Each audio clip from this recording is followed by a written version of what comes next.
ചിത്ര ഓഡിയോസിൻ്റെ പുതിയൊരു വീഡിയോയിലേക്ക് സ്വാഗതം. ഇത് നമുക്ക് കടയിൽ സർവീസിന് വന്നൊരു കാർ ആംപ്ലിഫയർ 4 ചാനലാണ്. 4 ചാനൽ ആംപ്ലിഫയർ 1200 വാട്ട്സ് എന്നൊക്കെ എഴുതിയിട്ടുണ്ട്. പിന്നെ ഇതിൻ്റെ കംപ്ലൈൻറ്റ് എന്നാന്ന് കസ്റ്റമർ പറഞ്ഞത്, ഇത് മ്യൂട്ടായിട്ട് നിൽക്കുവാണ്, അതായത് സൗണ്ടൊന്നും കേൾക്കുന്നില്ല, സെറ്റ് ഓൺ ആകുന്നുണ്ട്, സൗണ്ട് കേൾക്കുന്നില്ല, അങ്ങനെ പറഞ്ഞാൽ കസ്റ്റമർ കൊണ്ടുവന്നത്. അതിൻ്റെ സൈഡിലത്തെ കണക്ടറും കാര്യങ്ങളൊക്കെയാണ് RC കണക്ടർ, ഗെയിൻ്റെ കൺട്രോള്, അടുത്ത channel gain control, selector switch, LPF HPF selector switch, അങ്ങനെയൊക്കെയാണ്. നമുക്കിത് കംപ്ലൈൻറ്റ് എന്താണെന്ന് ഇതൊന്ന് അഴിച്ചു നോക്കാം. ഇതാണ് നമ്മൾ സെറ്റിൻ്റെ കവർ അഴിച്ച് ഇതിനകത്തുള്ള ഒരു കാര്യങ്ങളാണ്. ഞാൻ ഇതിനകത്ത് കുറച്ച് കാര്യങ്ങൾ നമുക്ക് ചെക്ക് ചെയ്ത് നോക്കാം. ഇതിപ്പം നോട്ടത്തിൽ ഇതിന്, അതായത് ഒരു കമ്പോണൻസ് പോലും ബേൺ ആയിരിക്കുന്നു അങ്ങനെയുള്ള ഒരു പ്രശ്നങ്ങൾ നമുക്ക് കാണുന്നില്ല. അന്നേരം ഇതിനകത്ത് നിന്ന് മനസ്സിലാക്കേണ്ടത്, ഇതിനകത്ത് മെയിനായിട്ട് ഷോർട്ടിങ് അല്ല പ്രശ്നം, മറ്റെന്തോ ചെറിയ കംപ്ലൈൻ്റ് ആയിരിക്കും. അതായത് ഏതെങ്കിലും പ്രീ സെക്ഷൻ വർക്ക് ചെയ്യാത്തതോ അങ്ങനെ എന്തെങ്കിലും മേജർ അല്ലാത്ത ചെറിയ പ്രശ്നങ്ങളാകാനാണ് സാധ്യത. അതായത് നമുക്കിപ്പോൾ ചെയ്യാൻ പറ്റുന്നതെന്ന് പറഞ്ഞാൽ, നമുക്കിപ്പം സപ്ലൈ എല്ലാം ചെക്ക് ചെയ്യണം. ഇതിൻ്റെ എല്ലാ സപ്ലൈയും പ്രീഡ് IC 4558 ICക്കും എല്ലാ സപ്ലൈ വരുന്നുണ്ടോയെന്നുള്ളത് നമുക്ക് ചെക്ക് ചെയ്ത് നോക്കാം. മെയിൻ ട്രാൻസിസ്റ്റർ സപ്ലൈ ഉണ്ടോ എന്ന് നമുക്ക് ആദ്യം നോക്കാം. ഇതുണ്ട്, 25 വോൾട്ട് പ്ലസ് ഉണ്ട്, -25, +25, -25. അന്നേരം മെയിൻ വലിയ സപ്ലൈ ഉണ്ട്, അതാണ് നമ്മൾ മനസ്സിലാക്കിയത്. പിന്നെ നമുക്ക് അടുത്ത് നോക്കാനുള്ളത്, ഈ ഇപ്പോൾ 4558 ICക്കുള്ള സപ്ലൈ ഉണ്ടോ നോക്കാം. അതിൽ അതിൻ്റെ 8ാമത്തെ പിന്നിൽ ആണ് ഒരു സപ്ലൈ പോയിന്റ് വരുന്നത്. അത് 13 വോൾട്ട് പ്ലസ് കാണിക്കുന്നുണ്ട്. 4ാമത്തെ പിന്നിൽ 13 വോൾട്ട് മൈനസും കാണിക്കുന്നുണ്ട്. അന്നേരം സപ്ലൈ എല്ലാം ഓക്കെയാണ്. ഇനി ഇതിൻ്റെ ബാക്കി കംപ്ലൈൻറ്റ് എന്താണെന്ന് നമുക്ക് ബോർഡ് അഴിച്ചെടുത്തതിന് ശേഷം നമുക്ക് നോക്കാം. നമ്മൾ ബോർഡ് ആ ക്യാബിനകത്ത് നിന്ന് അഴിച്ച് വെളിയിലെടുത്തേ. ഇതാണ് ബോർഡിൻ്റെ പ്രിൻ്റ് സൈഡ്. ഇതാണ് പ്രിൻ്റ് സൈഡ്, നല്ല ക്ലീൻ ആണ്, വേറെ മറ്റ് പ്രശ്നങ്ങളൊന്നും ഒറ്റ നോട്ടത്തിൽ നമുക്ക് കാണാനില്ല. ഇനിയിപ്പോൾ ഇതിൻ്റെ നമ്മൾ പറയുന്ന പോലെ തന്നെ സെക്ഷൻ ബൈ സെക്ഷനായിട്ട് നമുക്ക് നോക്കേണ്ടി വരും. ഇത് 4 ചാനൽ ആംപ്ലിഫയർ ആണെന്ന് അറിയാലോ. അതിൽ ബ്രിഡ്ജ് ചെയ്ത് 2 ചാനലായിട്ട് ഉപയോഗിക്കാം. ഇനി സിംഗിൾ ആണെങ്കിൽ 4 ചാനലായിട്ട് ഉപയോഗിക്കാം. അന്നേരം ഈ ഭാഗം 2 ചാനൽ, ഈ ഭാഗം 2 ചാനൽ, ഇത് പ്രീ സെക്ഷൻ, ഇത് പവർ സപ്ലൈ, അങ്ങനെയൊക്കെയാണ് ഇതിൻ്റെ കാര്യങ്ങൾ. ഇനിയിപ്പം നമുക്ക് സെക്ഷനായിട്ട് ഓരോ കാര്യങ്ങളൊന്ന് ചെക്ക് ചെയ്ത് നോക്കാം. അതെ, നമ്മളിതിൻ്റെ കംപ്ലൈൻറ്റ് റെക്ടിഫൈ ചെയ്തിട്ടുണ്ട്, ഞാനത് പറഞ്ഞു തരാം. നമ്മൾ ഈ കംപ്ലൈൻറ്റിലേക്ക് എത്തിയത്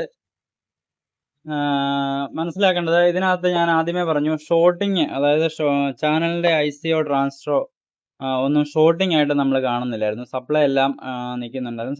സത്യത്തിൽ അത് മ്യൂട്ടായിട്ട് തന്നെ നിൽക്കുമായിരുന്നു. മ്യൂട്ടായിട്ട് നിൽക്കുന്ന പോലെ തന്നെ നമുക്ക് തോന്നും. ഷോർട്ടിങ് ഒന്നും കാണാഞ്ഞതുകൊണ്ട് തന്നെ. പിന്നെ ഞാൻ ചെക്ക് ചെയ്ത് എങ്ങനെയാണെന്ന് ചോദിച്ചു കഴിഞ്ഞാൽ, നമ്മൾ ഈ 4 ചാനലും ഓരോ ചാനലായിട്ട് ചെക്ക് ചെയ്തു. ഓരോ ചാനലായിട്ട് ചെക്ക് ചെയ്യുന്നത് എങ്ങനെയാണെന്ന് ചോദിച്ചു കഴിഞ്ഞാൽ, ഇതാണ് ഇതിൻ്റെ പ്രീ സെക്ഷൻ. ഈ പ്രീ സെക്ഷനിൽ നിന്ന് ഈ ഓരോ ചാനലിലേക്കും ഓഡിയോ പോകുന്ന ഒരു ജമ്പറുണ്ട്. ഇതുണ്ട്, ഈ ജമ്പർ കണ്ടോ, ഈ ജമ്പർ ഇതുണ്ടോ, ഈ ട്രാൻസിസ്റ്ററിലോട്ടും വരുന്നുണ്ട്. അതുപോലെ തന്നെ ഇതിൻ്റെ ഇപ്പുറത്തെ ഈ ട്രാൻസിസ്റ്ററിലേക്കും വരുന്നുണ്ട്. മനസ്സിലായില്ലേ? അന്നേരം ഇതാണ് ഈ ജമ്പറാണ് ഈ ചാനലിൻ്റെ ഓഡിയോ ഇൻപുട്ട്. അതുപോലെ ഈ ചാനലിലുണ്ട്, ഈ ചാനലിൻ്റെ ഇതുണ്ട്, ചെറിയ പ്രിൻ്റ് വഴി വന്ന് ഈ റെസിസ്റ്റൻസ്, ഇതും ജമ്പറാണ് അവിടെ കിടക്കുന്നത്, റെസിസ്റ്റൻസ് അല്ല. ഇത് ആണ് ഇതിൻ്റെ ഇൻപുട്ട്. അതുപോലെ തന്നെ ഇപ്പുറത്തും ഉണ്ട്. ഇപ്പുറത്ത് ഇതുപോലെ രണ്ട് ട്രാക്ക് അതുപോലെ തന്നെ കിടപ്പുണ്ട്. ഇതാണ് ഒരു ട്രാക്ക്. അടുത്ത ട്രാക്ക് ഇവിടെ വരുന്നു, ഇതുണ്ട് ഈ ട്രാക്ക്. അന്നേരം നമ്മൾ ചെയ്യുന്ന രീതി എന്ന് പറഞ്ഞാൽ, ഈ ട്രാക്ക് ഡ്രൈ സോൾഡറിങ് ഇടിച്ച് ഓപ്പൺ ചെയ്യും. ഈ ഇൻപുട്ടും ഈ ചാനലിൻ്റെ ഇൻപുട്ടും ഈ അടുത്ത ചാനലിൻ്റെ ഇൻപുട്ടും അത് ഓപ്പൺ ചെയ്യും. ഓപ്പൺ ചെയ്തിട്ട് നമ്മൾ സപ്ലൈ ഓൺ ആക്കിയിട്ട് അവിടെ നോയ്സ് ചെക്ക് ചെയ്യും. നോയ്സ് ചെക്ക് ചെയ്യുന്ന അറിയാലോ, ഓഡിയോയിൽ നമ്മൾ കൈ തൊട്ട് നോക്കും. സാധാരണ നമ്മൾ ചെയ്യുന്ന രീതി തന്നെ അങ്ങനെ കൈ തൊട്ട് നോക്കും. കൈ തൊട്ട് നോക്കിയപ്പോൾ ആ ടൈമിലെല്ലാം ഈ ചാനലും വർക്കായിരുന്നു, ഈ ചാനലും വർക്കായിരുന്നു. അതേ സെയിം ഈ ചാനലും വർക്കായിരുന്നു. അതായത് 4 ചാനലും ഓഡിയോ വൈസ് നോക്കി കഴിയുമ്പോൾ അത് വർക്കിംഗ് ആയിരുന്നു. പിന്നെ ഉള്ള കംപ്ലൈൻറ്റ്, പിന്നെ നമ്മൾ കംപ്ലൈൻറ്റിലേക്ക് പോകുന്നത് ഈ പ്രീ സെക്ഷനാണ് നമുക്ക് നോക്കേണ്ടത്. അന്നേരം പ്രീ സെക്ഷൻ നോക്കുന്നതിന് തൊട്ട് മുമ്പായിട്ട് നമുക്ക് ചെയ്യാവുന്ന, അതായത് മനസ്സിലാക്കാവുന്ന ഒരു കാര്യം, ഈ 4 ചാനലിനെയും തമ്മിൽ ബന്ധിപ്പിക്കുന്ന എന്തോ ഒരു കാര്യം ഇതിനകത്തുണ്ട്. അതെന്തുവാന്ന് ചോദിച്ച് അത് നോക്കി വന്നപ്പോഴാണ് ദേ ഇവിടെ ഒരു IC കാണുന്നത്. ഈ IC കാണുന്നുണ്ട്. ഇതിന്റെ ഒരു അതായത് ഒരു ബാലൻസിങ് പോലെ വർക്ക് ചെയ്യും. ബാലൻസിങ് പോലെയും ഫീഡ്ബാക്ക് പോലെയൊക്കെ വർക്ക് ചെയ്യുന്ന ഒരു IC-യാണ്. IC നമുക്ക് പരിചയമുള്ള IC തന്നെയാണ്. 4558 IC ആണ്. ദേ ഈ IC ആണ് മാറിയത്. ഈ IC ആയിരുന്നു ഇതിന്റെ കംപ്ലൈന്റ്. ഇത് കോമൺ ആയിട്ട് ഈ 4 ചാനലിനും വരുന്ന ഒരു IC ആയിരുന്നു. അതിന്റെ എല്ലാം ഫീഡ്ബാക്ക് എടുക്കുന്ന ഒരു IC ആയിരുന്നു. ആ IC ആയിരുന്നു കംപ്ലൈന്റ്. അത് നമ്മൾ മാറിയിട്ടിട്ടുണ്ട്. മാറിയിട്ടത് ഉണ്ട്. ഞാൻ അതിന് ഒരു സോക്കറ്റ് ഫിറ്റ് ചെയ്തു. വീണ്ടും തിരിച്ച് IC ഇട്ട് നോക്കാൻ വേണ്ടിയിട്ട് ഒരു സോക്കറ്റ് ഇട്ടായിരുന്നു. കംപ്ലൈന്റ് അത് തന്നെയാണോ എന്ന് അറിയാൻ വേണ്ടിയിട്ട്. അങ്ങനെ തിരിച്ചും മറിച്ചും നമ്മൾ 2-3 തവണ ചെക്ക് ചെയ്തു. ഈ IC കംപ്ലൈന്റ് ആയിരുന്നു. നമ്മൾ മാറി IC ഇതാണ്. ഇതിന് നമ്മൾ 4558 പകരം 072 ആണ് ഇട്ടിരിക്കുന്നത്. 072 എൻ്റെ കയ്യിൽ ഉണ്ടായിരുന്നുള്ളൂ. ഈ 4558 കുറച്ചുകൂടെ ബെറ്റർ ആണ് ഈ IC. അതുകൊണ്ട് തന്നെ മറ്റ് പ്രശ്നങ്ങളൊന്നും ഇതിനകത്ത് വരികയില്ല. പിന്നെ ഇതിനകത്ത് ചെയ്യേണ്ടത് നമ്മൾ ഏതായാലും ഇത്ര അഴിച്ചു, ഇത്ര സർവീസ് ചെയ്തു. ഇനിയിപ്പം നമുക്ക് ഇതിനകത്ത് ചെയ്യാനുള്ള 1-2 കാര്യങ്ങൾ ഞാൻ പറഞ്ഞുതരാം. നമ്മളെല്ലാ വീഡിയോയിലും പറയുന്ന പോലെ തന്നെ ഡ്രൈ സോൾഡറിങ് കാണാനായിട്ട് നല്ല സാധ്യതയുള്ളൊരു ബോർഡാണ് ഇത്. ഇതിൻ്റെ അത്യാവശ്യം ഹീറ്റ് ആകുന്നതുകൊണ്ട് പവർ ട്രാൻസിസ്റ്ററിൻ്റെ ഭാഗങ്ങളും ഈ പവർ സപ്ലൈയുടെ സെക്ഷനും ഈ പ്രീ സെക്ഷൻ അങ്ങനെ ഡ്രൈ ആകാറില്ല. പിന്നെ ഈ RC സോക്കറ്റിൻ്റെ സെക്ഷനും ഒക്കെ നല്ലപോലെ ഡ്രൈ ആകാനുള്ള സാധ്യത ഉള്ളതാണ്. നമ്മൾ അഴിച്ച കൂട്ടത്തിൽ അതെല്ലാം ചെയ്തിട്ട് വേണം നമുക്ക് ക്ലോസ് ചെയ്യാനായിട്ട്. ഇതിപ്പോൾ ഞാൻ സ്പീക്കർ ലൈൻ കൊടുത്ത് ഇവിടെ ചെക്ക് ചെയ്തിരിക്കുന്നതാണ് കാണുന്നത്. നമുക്ക് സെറ്റ് ഒന്ന് ഓണാക്കി നോക്കാം. ഞാൻ പവർ സപ്ലൈ കൊടുത്തിട്ടുണ്ട്. ഇവിടെ ബ്ലൂ ലൈറ്റ് വന്നിട്ടുണ്ട്. ബ്രിഡ്ജ് ചെയ്ത് ഒരു ചാനലിൽ കൊടുത്തിട്ടുണ്ട്. കണ്ടോ?